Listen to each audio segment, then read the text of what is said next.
अच्छा आतिफ, अब ये देखें, ये जो एंट्रीज 170 से लेकर 200 कुछ के बीच में हुई हैं, इसमें मुझे यहाँ पे नज़र आ रहा है कि जिन्होंने एंट्रीज की हैं उनमें पावर्ड बाय ये लिखा हुआ है, ठीक है। जो इसकी कंपनी थी जिसने ये सॉफ्टवेयर वाली कंपनी, ठीक है, प्रेफर्ड सॉफ्टवेयर, जो बुकिंग का सॉफ्टवेयर होता है इसकी, ये मैंने लास्ट वीडियो में भी एक्सप्लेन किया था कि ये करना है।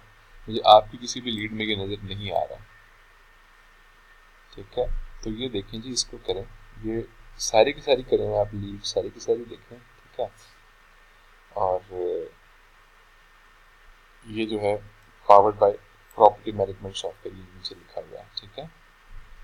इस तरह से जो है वो देखें, जो इसका बुकिंग मॉड्यूल है ये किसके थ्रू चल रहा है, ये डिटर्मिन करें सारी लीड्स के लिए, starting from the very first lead, ठीक है। और फिर उसका वो जो पावर्ड जो इसका सॉफ्टवेयर है उसकी डिटेल्स हम यहाँ पे एंटर करेंगे, जो फर्स्ट कॉलम है उसके अंदर। जैसे आप ये वाला अपना जो टास्क करें ख़त्म करते हैं, उसके बाद आप इस वाले को स्टार्ट करें।